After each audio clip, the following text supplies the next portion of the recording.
Love them or hate them, the Beats line of headphones are still a big deal. They're still owned by Apple, and they still have a habit of making folks fight over whether it's how they look or how they sound. So in 2023, we get an update with the Beats Studio Pro, and now here in the spring of 2024, we have these. The Beats Solo 4. So, where do these fit into the scheme of things? And should you get them instead of the Beats Studio Pro? I'm Phil Nickinson, this is Digital Trends, and we're gonna get into all that right now. But first, you knew this was coming, right?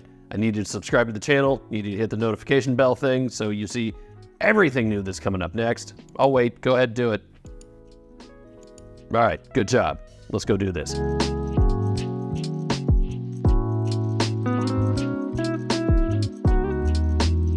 So first, the basics. As the name implies, the Beats Solo 4 replaced the Beats Solo 3, and they retail for $200. Now, mine came in a puffy coat style bag because I'm special like that. You'll probably just get this box though, and that's fine. It's got a cool little design on it actually. I like nice little touches like that.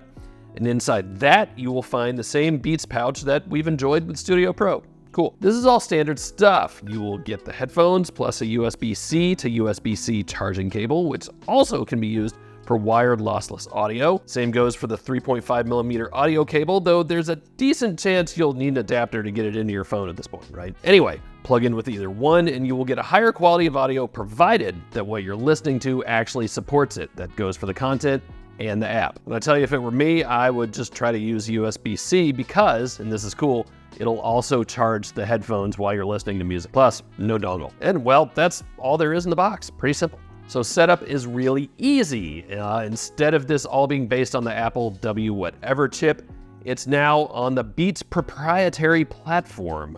So it's not quite the same thing as you'll find in, say, AirPods, but for all intents and purposes, it's really close. What it means in practice is that you'll turn them on and your iPhone will see them. A couple taps later and you're good to go. And by the way, the same thing works on Android. It supports fast pair, you turn them on, your phone sees it, it's that simple. And yeah, that's right, the Beats Solo 4 play nice with Android. Now, you're still gonna need the Beats app, which, fine. But this is new for the Solo line, and it's really important. That's a good thing, because headphones should not be proprietary to one single platform. They should just work on everything. And what's more is that, in addition to fast pair, they will work with Android's version of Find My. It's not Find My, it's Android's version of Find My. So if you do lose them, hopefully you can get them back. Now, let's talk about the cans themselves. So the fit's not bad. I'm not a huge fan of on-ears. I prefer them over the ear. I think it's just a little more comfortable, and you get some passive noise cancellation that you just won't get with the Beats Solo 4. And also, on-ears have to push on your brain a little bit more than over the ears.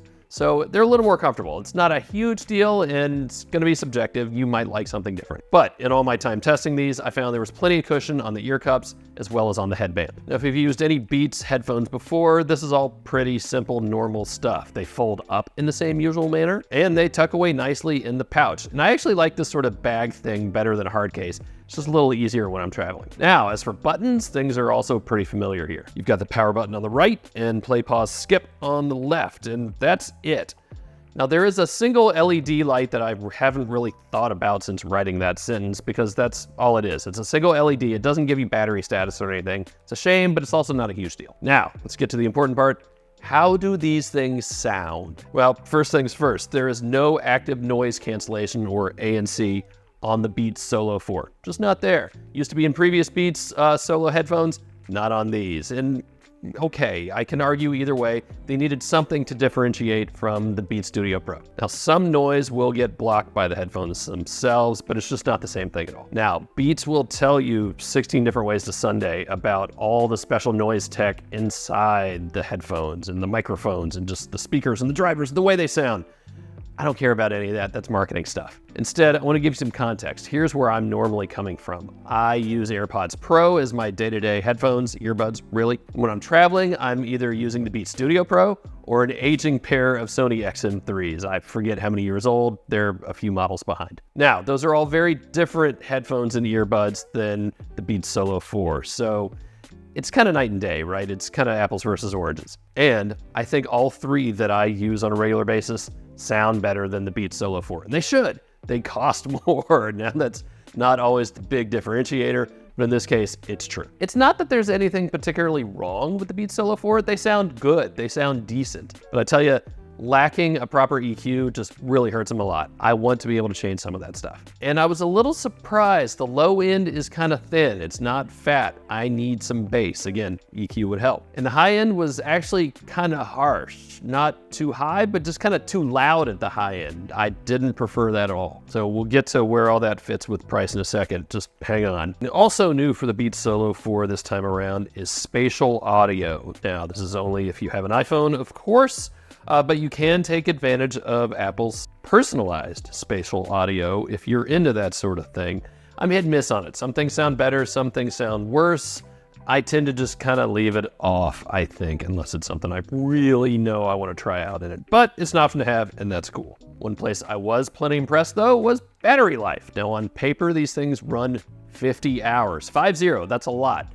Beats says that's 25% more than the previous model. And if you kill the battery, you can still use the 3.5mm headphone cable to listen to whatever you want, provided you have a dongle for your phone. But again, I would just go with the USB-C because, well, it plugs into my phone, no dongle, and it's gonna charge the headphones while you're listening. But here's the other thing.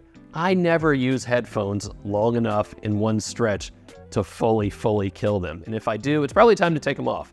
10 minutes on a charger here is gonna get you 5 more hours of playback. So to me, battery life, it's a nice spec on paper, but in practicality, not a big deal. It's just good, it's fine. So let's wrap this up with a caveat. Again, these things sound good, not great. For $200 though, that's where we're gonna have to have a conversation, and here's why. That's the retail price. Now the Beats Studio Pro, they cost $350 retail.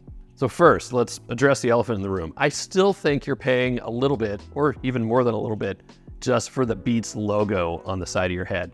That's a real thing. And we also live in a world in which the Sony ULT Wear and the JBL Live 660NC and the Sennheiser Accenture all compete very well at this $200 price. But they're also not on-ear headphones. So again, kind of apples and oranges. And we also live in a world in which discounts happen. Now, as I was reviewing the Beats Solo 4, the Beats Studio Pro were on sale for, get this, $250. A $50 difference between the Studio Pro and the Solo 4. I'm gonna go with the Studio Pro every time. I think there's just that much more value in the Studio Pro, both in normal sound quality, but also in adding active noise cancellation. If you're gonna ever use these things on an airplane, you want that. So, is $200 a good price for the Beats Solo 4? Yeah, maybe. But I tell you, it's starting to push it given that I'm not in love with the audio, and again, no ANC. And there are other options out there, including something from Beats itself when they're on sale. Or maybe you're fine with the price, and the branding, and the audio that's good, but not great. But me, I gotta tell you, the Beats Solo 4, they're good, they feel fine, they sound okay, they're not gonna keep me up at night. It's just the way it is. All right, that's it. If you think I'm wrong, let me know in the comments. So I've used these already, you haven't. So I don't know, think about that for a second. And Beats just announced the Beats Solo Buds. So these are $79 earbuds. I've seen them, haven't gotten to use them yet. So we'll have those coming up in June, so stay tuned. And that's even more of a reason to go ahead and subscribe